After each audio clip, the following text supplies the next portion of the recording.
अतिथि या पापी कोई भी हो, ब्रह्म के समान है। दोपहर में आया हुआ, मध्याह्न में दोपहर में आया हुआ कोई भी व्यक्ति दरवाजे पर आ जाए तो उसको ब्रह्म के समान समझना दोपहर में। चाहिए। माघ महात्म 9वां अध्याय। 9वां अध्याय माघ महात्म। माघ महात्म का 9वां अध्याय। जो रात्रि के थके हुए भूखे ब्राह्मण को अन्न जल देता है, मध्याह्न के समय जिसके घर आता हुआ अतिथि निराश नहीं जाता, वो स्वर्ग का वासी होता है। अतिथि बराबर कोई धन संपत्ति तथा हित नहीं है। बहुत से राजा और मुनि अतिथि सत्कार से ब्रह्मलोक को प्राप्त हुए हैं। जो एक समय आलस्य से भी अतिथि को भोजन करा दे, वो यमद्वार नहीं देखता।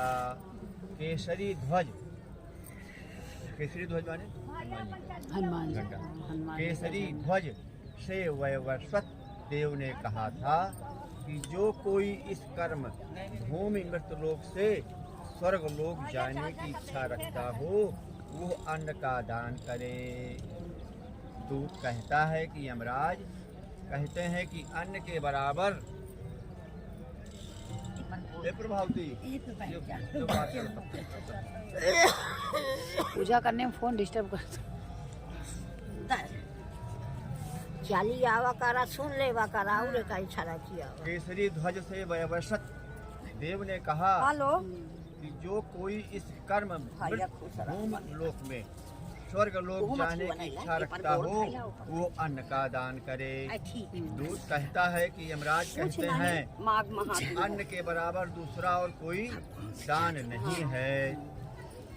जो गर्मियों में जल, सर्दी में ईंधन और सदैव अन्न का दान करते हैं, वो कभी यम के दुख नहीं उठाते। वो कभी यम के दूत नहीं उठाते। जो अपने किए हुए पापों का प्रायश्चित करता है, वो नरक को नहीं देखता। कोई गलती आप कर दीजिए घर में, गांव में, क्षेत्र में, तो उसको जान लीजिए कि हमने गलती किया, उसका प्रायश्चित भोगने के लिए उपाय कीजिए। दान पुण्य कर दीजिए, कट जाएगा। लेकिन हाँ, फिर दोबारा न करिए।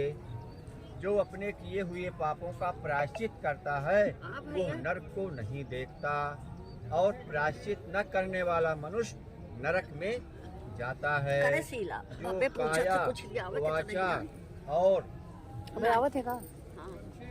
मन से किए हुए पापों का प्रायश्चित करता है, और वो देव और गंधर्वों से शोभित स्वर्ग लोक को प्राप्त होता है। जो नित्य ही व्रत तप तीर्थ करते हैं और जितेंद्री हैं, वो भयंकर यम को नहीं देखते हैं। जो यम तप आदि स्नान पूजा पाठ करते हैं, दान करते हैं, पूजा पाठ करते हैं, व्रत करते हैं, लेकिन अपनी इंद्रियों को जो बस में किए हुए हैं, इंद्री हमारी काम हवन कर रहे हैं, इंद्री चली गई दूसरी तरफ, तो वो ऐसा नहीं करना चाहिए। नित्य धर्म करने वाला दूसरे का अन्न भोजन और दान त्याग दे। नित्य स्नान करने से बड़े बड़े पाप नाश होकर यम को नहीं देखता। बिना स्नान पवित्रता कैसे हो सकती है? जो मनुष्य पर्व के समय चलते जल में स्नान करते हैं, वो बुरी योनि नहीं पाते, न ही नरक में जाते हैं। माघ मास में प्रातः स्नान करने वाले मनुष्यों को नियम पूर्वक तिल, पात्र और तिल कमल का दान करना चाहिए। खिचड़ी वगैरह दिया करो, थोड़ा सा मिला लो, बस एक थोड़ा सा दाना तिल चला जाए दान करने में। माघ महात्म का ये है ना। यमदूत कहते हैं कि हे विकुंडल, पृथ्वी, सोना, गौ आदि परम दान करने वाला स्वर्ग से नहीं लौटता। बुद्धिमान पूर्ण तिथियों का व्यतिपात, संक्रांति आदि को थोड़ा सा दान करके भी बुरी गति को नहीं प्राप्त होता।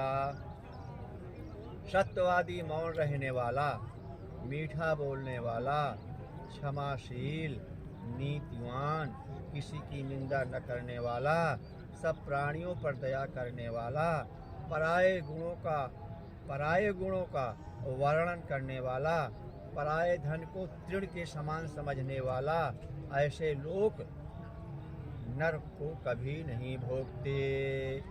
9वां अध्याय माघ महात्म का माघ समाप्त महात्म हुआ। का 9वां अध्याय। अब आप लोग गीता सुनिए। सभी लोगों को जय माता दी।